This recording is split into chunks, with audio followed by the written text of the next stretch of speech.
My son stood in my kitchen. The kitchen, I have made coffee in every morning for 31 years and told me it would be easier for everyone if I moved my things into the guest room so the baby could have the big room down the hall, the master, my room. He said it gently, the way you'd suggest a senior citizen hand over the car keys, and his wife Sloane nodded along behind him, with her palm resting on the curve of her belly, like she was already measuring the walls for a crib. I didn't argue. I didn't cry. I said, "Of course, sweetheart, whatever's easiest," and I poured him a second cup, and I went to bed early. What none of them knew, sitting there so sure about whose room was whose, was that the house they were rearranging me out of had only ever had one name on the deed. Mine. And that wasn't even the worst thing the two of them were hiding that night. By the time Mark came down for breakfast the next morning, rubbing his eyes, asking what smelled like cinnamon, there was already a sign company on its way, and an agent I'd known for 20 years, pulling comps in her car in my driveway. Here's how a woman. They tried to file away in the small room, listed the whole house before the eggs were cold, and what fell out of my son's marriage, when the family finally read the one document none of them had ever bothered to look at. Stay with me to the end. Drop a comment, and be sure to subscribe. My name is Eleanor Hartley. Most people call me Nell. I'm 67, and for 38 years I sold houses in this county. I know what a home is worth the way some people know the weather in my bones. Before I check, I've sat across closing tables from nervous young couples and from sharp-elbowed investors, and both taught me the same thing. A house does not care who feels entitled to it. A house answers to the name on the deed, not the loudest voice in the kitchen. I built a quiet, solid life out of that one piece of knowledge. I raised one boy, mostly alone, because his father Ray worked construction and was gone before dawn and home after dark, and the raising fell to me. I made the down payment on this very house out of my own commissions in 1994. Back when a woman in a blazer carrying a lockbox key was still a novelty, people felt free to underestimate. I've been underestimated my whole life, and I stopped minding a long time ago. Being underestimated is its own kind of cover. People say things in front of a woman they've decided is harmless that they'd never say in front of someone they thought was watching. My daughter-in-law said a great many things in front of me. So did my son. I was listening to every word. Let me tell you about Ray, because everything starts and ends with Ray. My husband died 14 months before the morning of the guest room. 41 years of marriage, and then a cough that wouldn't quit, and then a scan, and then 4 months that went faster than 4 months has any right to go. Ray was not a man of speeches. He was a man of hands. He built the deck out back, board by board, and hung every door in this house so true you could close them with a breath. People who came to my open houses over the years would run their palms down Ray's banister and go quiet. That banister is the closest thing to a love letter my husband ever wrote me. And here is the thing about this house that my son never understood, because we never made a point of explaining it. When Ray and I bought it, his credit was a wreck. Construction is feast and famine, and he'd carried debt from a partner who ran off, owing everyone in town. The bank wouldn't touch a loan with his name near it. But I had a license, a steady draw, and a stack of commission checks. So the mortgage went in my name. The title went in my name. Ray signed a quitclaim the lawyer recommended, smiling, not minding one bit, because Ray never once confused who held the paper with who held the marriage. "Keep it in your name, Nell," he told me at that signing. And he said it again the last clear week of his life, holding my hand in a hospital bed. "Keep the house in your name. It's the one thing nobody will ever be able to talk you out of." I didn't understand at the time why a dying man would spend one of his last good sentences on a deed. I understand now. Ray could see further down the road than I could. He'd watched our son grow into a man who loved easy more than he loved right. He'd watched the woman that man married. And I think Ray knew exactly what was coming for me long before I let myself know it. Keep the house in your name, Nell. It's the one thing nobody will ever be able to talk you out of, because Mark grew up calling this the house Dad built. In his heart, I think he'd already inherited it. He'd walked these rooms his whole life, believing they would be his someday, the way you believe the sun comes up. It never once occurred to him to check whose name was actually on the deed. Why would it? Checking would have meant admitting he wasn't certain. And my son has never in his life gone, looking for a fact that might disturb a comfortable assumption. I need to be fair to Mark, because the part of this that still aches isn't Sloane, it's him. Mark is not a cruel man. He's a weak one, and those are different things, though they can do the same damage. He's gentle and funny, and he cried harder than anyone at his father's funeral. He has also spent his whole life choosing the path with the least friction. And somewhere along the way, he married a woman who took that softness and turned it into a steering wheel. Sloane. I don't want to make her a cartoon, because the truth is sadder than a cartoon. Sloane grew up with not very much, and decided, the way some people do, that the cure was to look like she'd always had plenty. She curates. The apartment they had before they moved in with me was a magazine spread. No one was allowed to actually live in. When she got pregnant, the baby became the next project, the designer nursery, the registry full of brands I couldn't pronounce. Underneath all of it, I think Sloane is frightened the way people are when they've decided their whole worth is on display and could be repossessed at any moment. And frightened people grab. They look around a room for the thing that would make them feel safe, and they reach for it, and they tell themselves a story about why they deserve it. They reached for my house, and as I'd find out, they had a much harder reason to than I knew. It started, the way these things always start dressed up as help. 14 months ago, right after the funeral, Mark and Sloane were between leases, and I was a brand new widow rattling around 4 bedrooms alone, and it made all the sense in the world for them to move in. Just for a while, Mom, just till we're back on our feet. I was grateful. I'll say that plainly. Those first weeks, having them here was the only thing that got me out of bed. Sloane wasn't unkind in the beginning. She was careful with me, the way you're careful with something you're not sure is fragile. Then the baby arrived on a test strip, and everything shifted. It shifts so slowly, you don't see it happening. First, Ray's old recliner was a lot, wasn't it? And wouldn't a smaller chair open up the space? Then the hall photos of Mark growing up came down and got safely stored for the nursery vibe. Then my good dishes went into a cabinet I couldn't reach, replaced with a set Sloane liked better. My kitchen, where I'd made 31 years of breakfasts, slowly stopped being a place I recognized. I'd reach for the coffee, and it had moved. I'd go to sit in my spot, and there'd be a folded muslin blanket on it. I told myself it was nesting. I told myself a pregnant woman gets to feather her nest. I told myself the thing every decent parent tells themselves. It's not about me. Don't make it about me. Just be glad they're here. That's the trap. That's the exact trap. They count on your love to make you swallow your own erasure. They count on you being too good a mother to make a scene. And your decency becomes the leash they walk you on. I'd been on that leash for 14 months, and calling it grace. And then came the guest room. It was a Thursday. Mark had that careful look on his face all through dinner, the one he gets when he's been handed a message he didn't write. Sloane kept touching his arm. After the plates were cleared, and isn't it always after the plates are cleared? When they think you're softened up, Mark cleared his throat. Mum, Sloane and I have been talking about the layout. With the baby coming, we really need the big room.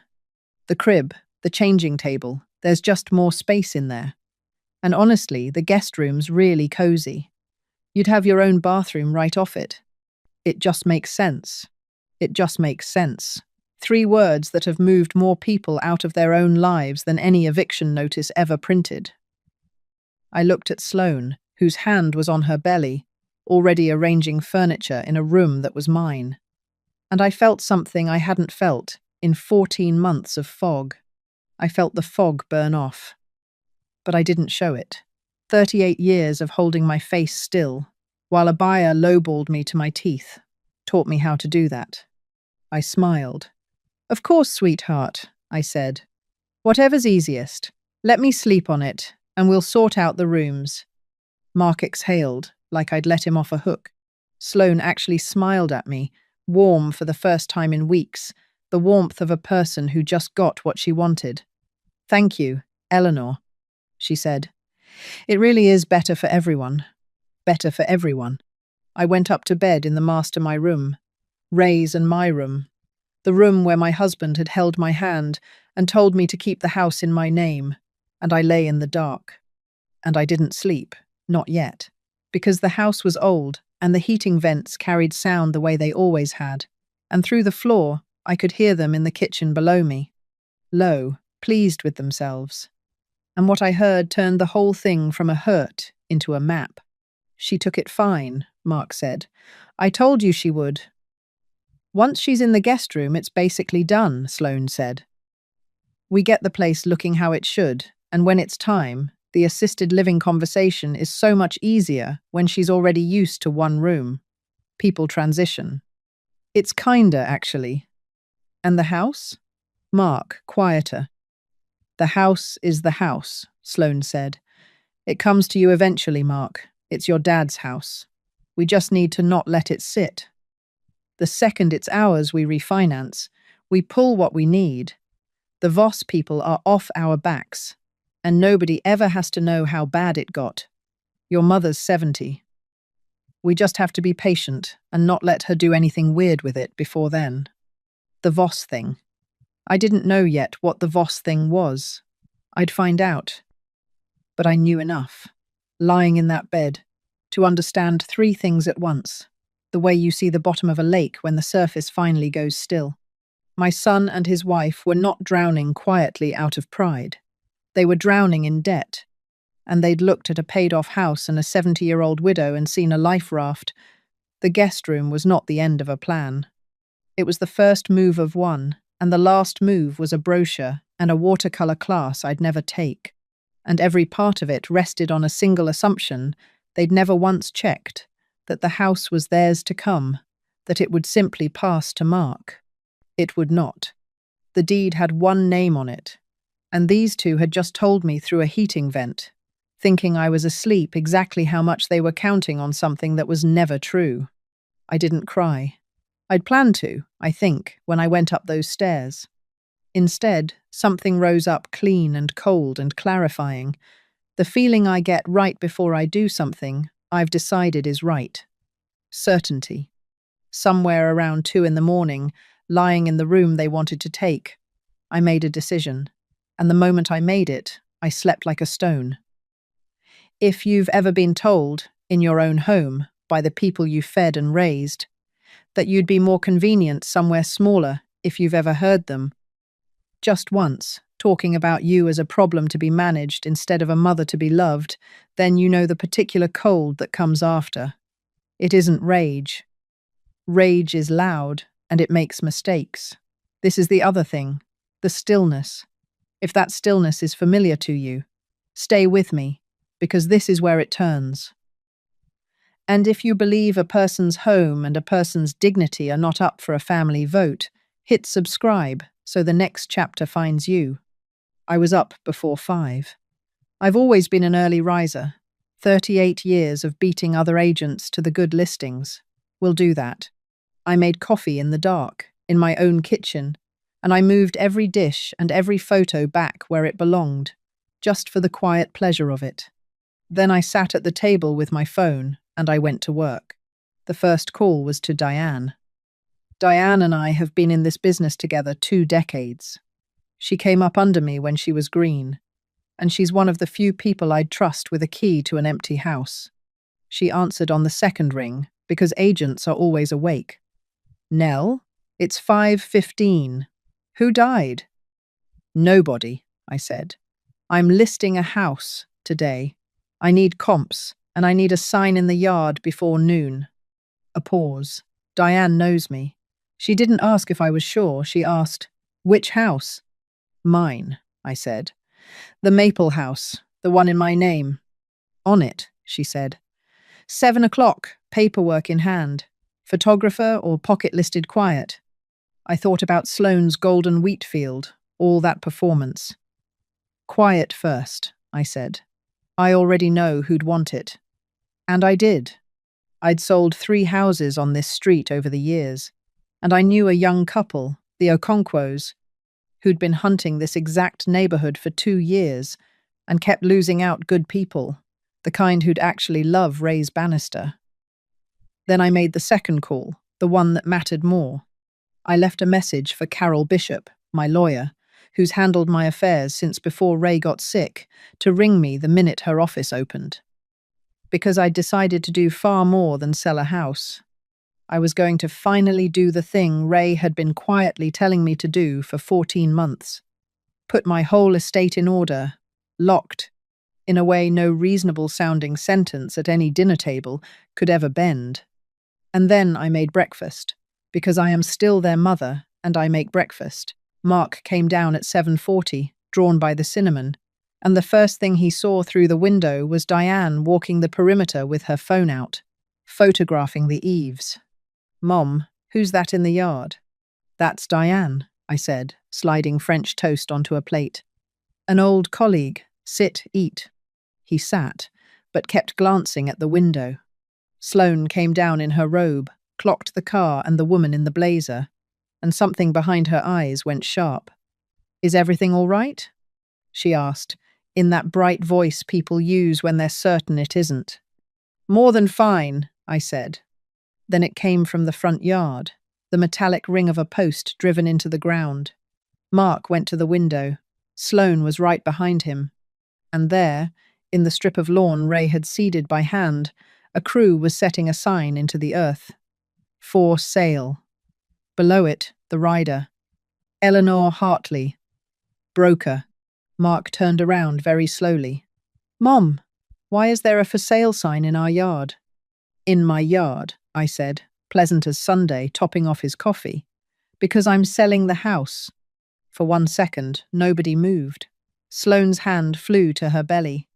Mark's mouth worked without sound, the way it did when he was a boy, and the world stopped making sense. You can't sell the house." He got out. "This is Dad's house. This is our house." "This is my house," I said. I set the pot down. "It has been my house since 1994. The deed carries exactly one name, and it isn't your father's, and it certainly isn't yours. You told me Wednesday it would be easier for everyone if I moved into the smaller room, so I gave it some thought. And I decided the simplest thing of all is for me to move into a house that's the right size for one woman and let the 2 of you find a place that's the right size for 3. I picked my coffee back up. "I'm a very practical person, Mark. You should know that about me by now." "You can't be serious," Sloane said, her voice climbing. "We live here. I'm 7 months pregnant. Where are we supposed to go?" "That," I said gently, "is an excellent question to ask before you tell someone to move into the guest room, whose house it actually is. I'd have thought a woman who plans as carefully as you do would have checked the deed before she picked paint colors for my bedroom." She had no answer for that. She wouldn't have one for quite some time. Mark had gone pale, the floor disappearing look. "It's not about the room," I told him before he could start. The room was only the part I couldn't unsee. There were 100 small ones first. My pictures off the wall, your father's chair gone. My dishes up where I can't reach them. I've been turned into a guest in my own home, one polite little adjustment at a time. And Wednesday night, the 2 of you finally said out loud what you'd decided months ago, that this is your house, and I'm in the way of it. I held his eyes. "I'm not in anyone's way anymore." "You're punishing us," Sloane said. And there it was, the pivot to victim, fast as a reflex. "You're punishing me over a bedroom while I'm pregnant. Do you understand how cruel this is?" "I understand it doesn't feel fair," I said. "A lot of true things don't feel fair to the person they land on. Now sit and eat, both of you. We have a great deal to sort out, And you don't do hard things on an empty stomach. Neither of them ate. Diane came in with the listing agreement, read the room in one glance, and set the papers on the counter, away from the table. Whenever you're ready, Nell. I signed in front of all of them, Eleanor Hartley, my own clean hand, the only signature on the only document that ever mattered. And I watched my son watch me sign away his comfortable assumption. And I won't pretend a part of my heart didn't crack as I did it. He's my boy. But Ray was right. Some lessons a person can only learn one way. The campaign started before noon, not from Mark, from Sloane, and then from people she recruited. Eleanor, I really think you're making a rash decision in a vulnerable time. An hour later, grief makes people do things they regret. Please don't do this to Mark. By evening, Sloane's own mother, a woman I'd met exactly twice, had left a voicemail saying she was so concerned about your state of mind. Dear. By the next morning, my sister Joanne called, rattled, asking carefully whether I'd talked to anybody before deciding to sell. I recognized the shape of it, the way you recognize a contract you've read 100 times. This was not a family, worried about a grieving widow. This was a record being built. Vulnerable, rash, grief, state of mind. Those aren't the words of people checking on you. Those are exhibits, lined up the way you line up exhibits before a hearing. Sloane wasn't pleading with me. She was documenting me, so that when the real move came, enough people would already believe the verdict. I'd watched it happen once, years ago, to a client I was fond of. A tidy paper trail of incidents that by the end described a decline that never happened. I knew the playbook, and I knew the only thing that beats it, not noise, not tears, not a fight that makes you look exactly as unstable as they're claiming. Clean paper and a calm voice. I found out who was holding the pen on a Tuesday, in the cereal aisle of the grocery store. I'd gone for the oat milk Joanne likes, and I heard Sloane 2 aisles over, not bothering to lower her voice, the way people don't when they've decided the person they're discussing is already gone. No, the doctor route is cleaner than fighting her on the sale, she was saying. If we can get her looked at, get it on paper that she's not all there, the listing actually helps us. A confused old woman trying to sell a house out from under her own family? That's the picture, that's the story that writes itself. A pause. Then, lower, tighter. Because we're 3 months behind, that's why. Because if Mark's name was on that deed, we'd have refinanced it in February and the Voss people would be off our backs. We just have to slow her down till the house is ours. I stood very still by the oat milk, and the last piece slid into place. The Voss people. A debt, a real one, a failed business of Mark's. I learned later, money he'd borrowed from men who do not send concerned text messages. They weren't entitled rich kids playing house.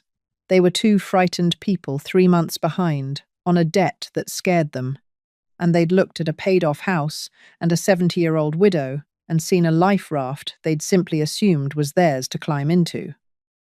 When Sloane came around the end cap and nearly ran her cart into mine, her face did something I'll remember a long time. Eleanor, she said. I didn't. How long have you? Long enough, I said. I put the oat milk in my cart. You should be careful, Sloane, talking like that in a store. You never know who reads her own mail. And I rolled my cart to the register with my hands perfectly steady, and inside, something had gone very quiet and very clear. They didn't just want the big room, they wanted me, declared. And they'd been counting the whole time on a deed that would never have their name on it. Most people, finding that out, would have driven home and set it on fire in the driveway. I understand the urge. I felt it in my hands on the wheel. But I'd seen how that goes. You fight a lie with noise, and the noise becomes their next exhibit. See how erratic she is. See how unstable. They had a story. And a man in a nice voice telling Sloane how these things are done. What I had was the one thing they kept forgetting. I know how paper works. So I went to see Carol Bishop. I told her everything at her conference table. The guest room, the vent, the Voss people, the cereal aisle, the chorus of concern about my state of mind. Carol didn't gasp or pat my hand. She's 71 and does not suffer foolishness. She got out a legal pad. They're laying groundwork for a capacity petition, she said flatly. Clumsy, but it's groundwork. So we make it impossible. She slid a card across the table, a board-certified geriatrician. First, a full cognitive evaluation. Dated. Signed. So if anyone ever breathes the word competent in a courtroom, you hand the judge one page that ends the conversation. I took the test 3 days later. 2 hours of it memory, judgment, clock drawings, numbers backward, the kind of test that has no mercy and no favorites. The report came back exactly as I knew it would. Cognition intact across all domains, no impairment, sealed and dated. Then Carol and I locked the rest down a revocable trust, a durable power of attorney, a healthcare directive. Every asset I owned moved behind a wall the law won't let anyone climb. And the people I named to stand in for me, if I ever truly couldn't, were not Mark and not Sloane. They were my sister Joanne, who'd heard the whole story and turned, furious, onto my side, and Carol herself. Then I did the part that mattered most, the part that wasn't about protecting myself at all. Because there was an innocent in all of this. A baby, due in 2 months, who hadn't done a single thing wrong, who was going to grow up in whatever house his frightened, grasping parents could afford, learning whatever they had to teach him. That baby was my grandchild, Ray's grandchild, and whatever I thought of the 2 people making him, I was not going to let him pay for them. So I set up a second trust, for the baby. A real one, locked, funded with a good piece of what the house would bring money for his education, his start in life, administered independently. Money his parents could not spend, borrow against, or hand to anyone named Voss. The child's, and only the child's. Ray would have wanted that. Ray thought in decades. A man who builds a banister so it'll outlast him is building for grandchildren he hasn't met. I was going to finish what he started. The Okonkwo's walked the house on the 4th day, quietly, while Mark and Sloane were out. The young husband ran his hand down Ray's banister, stopped, and asked, "Who did this work?" I said, "My husband," and had to look out the window a moment. They made a full asking offer before they reached the front door, cash strong, fast close. A 30-day rent back, so I'd have time to find my own place. I accepted that afternoon. By the time my son got home, the house he'd spent his whole life assuming was his, was in every way that mattered, already sold. I gathered the family for a Sunday dinner before the closing. I'll tell you why. Because it's the whole heart of the thing. I could have let the lawyers handle it and let Mark and Sloane learn it from a notice in the mail. But I didn't want it to land as a cold transaction. I wanted my son to see it, all of it, laid out one item at a time, in the light so he could never later tell himself a comfortable story about what happened. Some lessons have to be witnessed to take. They came on a Sunday into a house that smelled like the pot roast I'd made, because some weapons are kindness. Mark, grey and quiet. Sloane, polished again, wary, her belly leading her into the room. Joanne, who'd come early to stand at my shoulder. And Carol, reachable by phone, though I didn't say so. We ate first, I insisted. You don't do the hard thing on an empty stomach, and I wanted no one able to claim afterward they'd been ambushed. We talked about the baby. It was almost pleasant. Sloane even thanked me for the roast and seemed surprised to mean it. Then I cleared the plates, and I sat back down, and I set a cedar document box on the table. Ray's old box, the one that still smells faintly of his workshop, and I rested my hand flat on the lid. Before this closes, I said, I want to do this properly, where you can see it with your own eyes.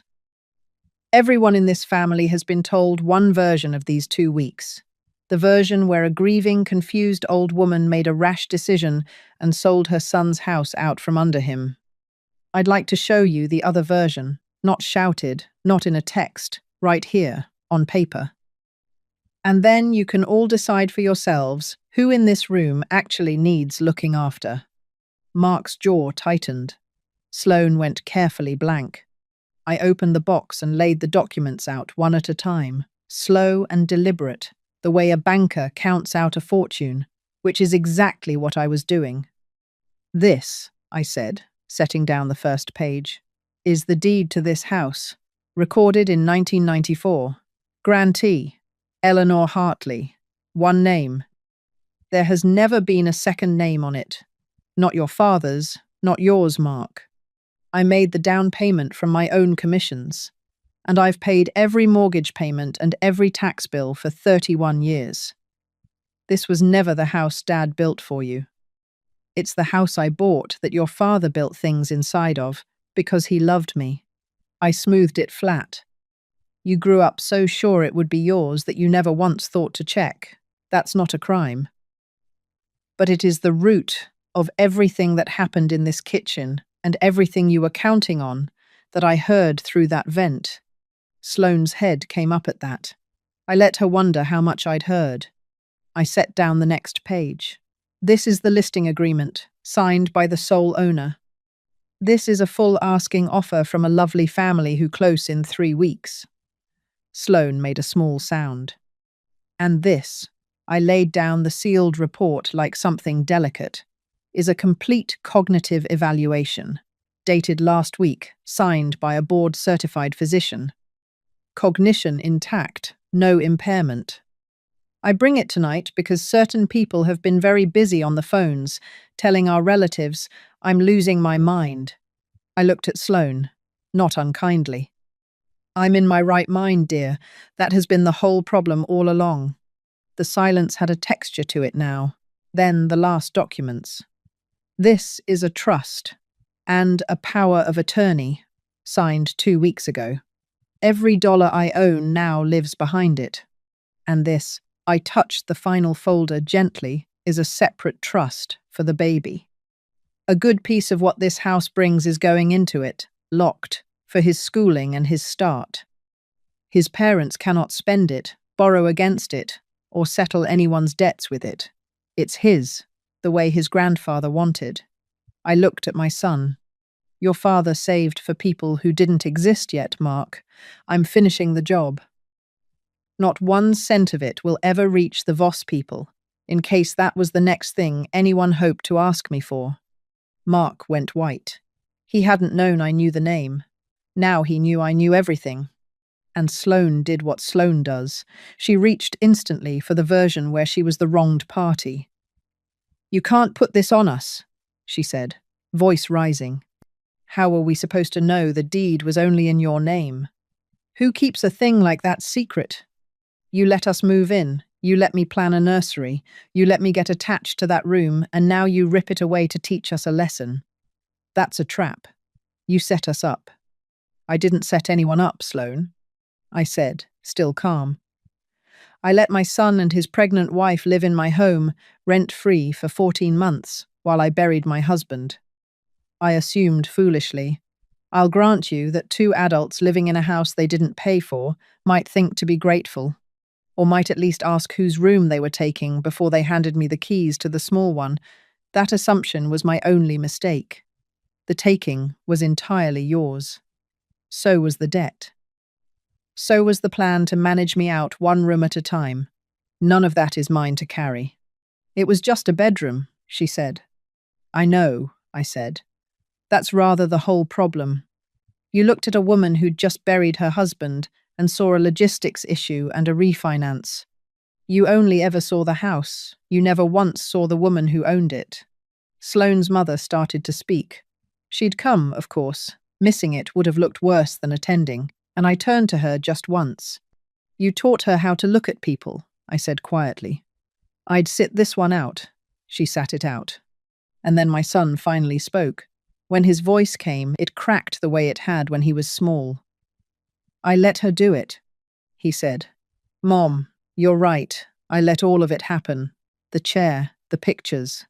I sat at that kitchen table and planned out loud how to get you used to one room.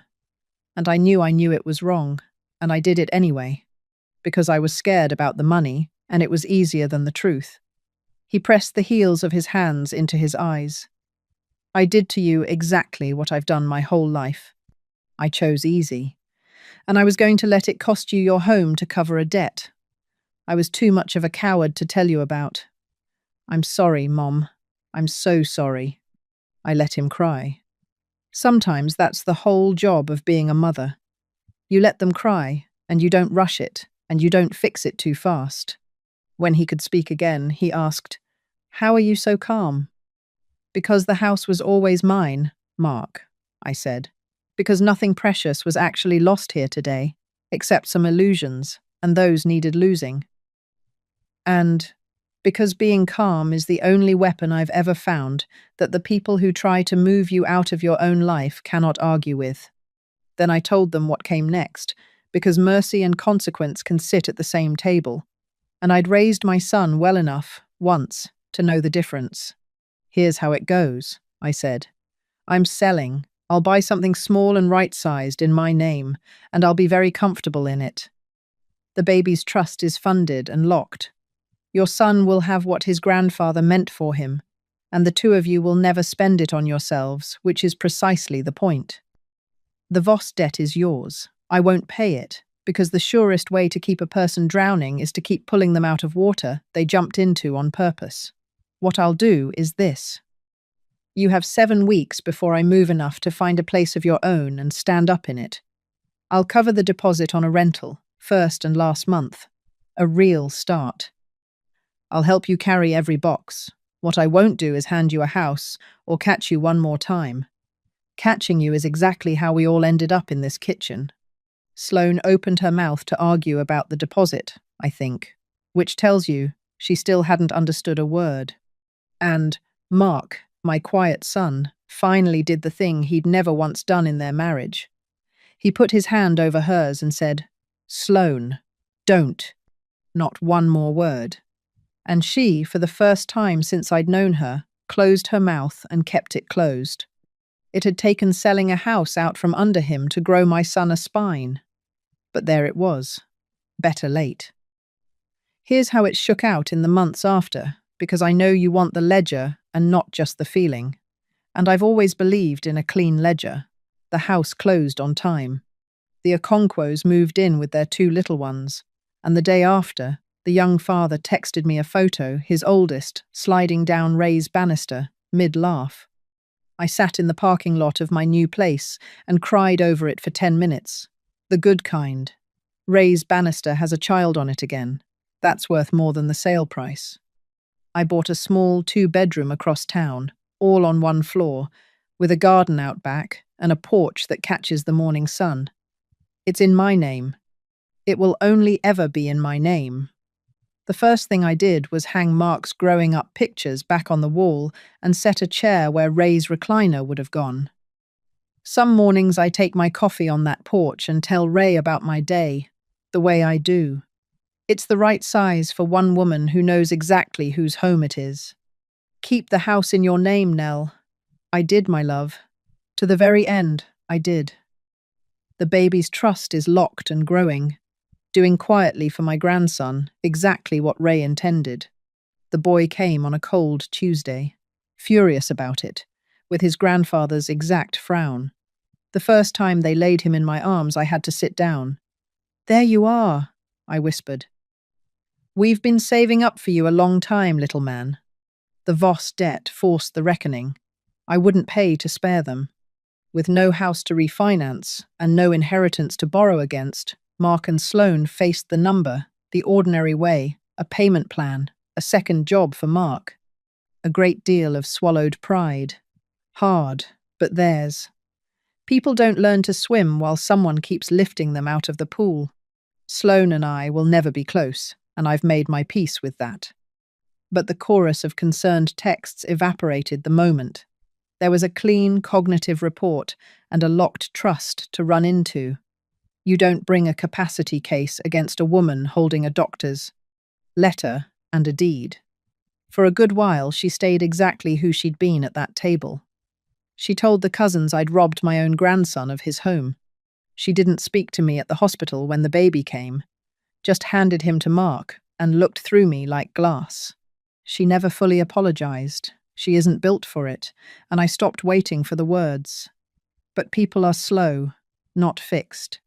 A few months ago, she asked me, in a small voice, to help her hang the pictures in their rental, the way you do, so they're level. I said yes. We hung a whole hallway of them, and she didn't say one word about aesthetics. It's a start. Mark is the one who changed the most. Grief and shame and fear did to him in one fortnight. What 40 years of comfort never. Could they grew him a backbone? He came to my porch about a month after the close, alone, and sat with his coffee a long while before he spoke. I keep landing on the same thing, he finally said. I didn't fail you when I told you to take the guest room. I've failed you 100 times before that, every time I let her move one of your things and said nothing. Every month I hid the Voss thing and let you think we were fine. The guest room was just the one I couldn't unsee. That's a hard thing to know about yourself, and I told him so. He keeps Ray's old tape measure on his keyring now, and he's learning, on purpose, to choose the right thing over the easy one. I'm not good at it yet, he said, but I'm doing it on purpose now. That's new, and I'm proud of him. Better late. My sister Joanne and I are closer than we've been since we were girls. A few of the cousins who'd joined the concerned chorus called to apologize, the embarrassed kind that comes too late to mean much but still counts for something. I accepted, and quietly noted who never called at all. People ask me sometimes whether it was too drastic listing the house the very next morning before I'd even finished my coffee, before I'd talked it through. Couldn't I have just had a conversation? I had conversations for 14 months. Conversations are what they count on. They'll let you talk forever, as long as you keep getting smaller, as long as you keep agreeing to move to the next room down. Talking is how they walk you all the way to the guest room, one reasonable sentence at a time. The morning I picked up the phone instead of starting another conversation was the morning I stopped getting smaller. If there's one thing I'd hand you, it's this. Your home and the room you take up in your own life is not up for a family vote. Never move into the guest room of your own life to make someone else comfortable. Check the deed. Your name is on it. It's yours. That's my story. One guest room, one steady no, one house with only my name on it. Drop a comment, hit subscribe, and I'll see you next time.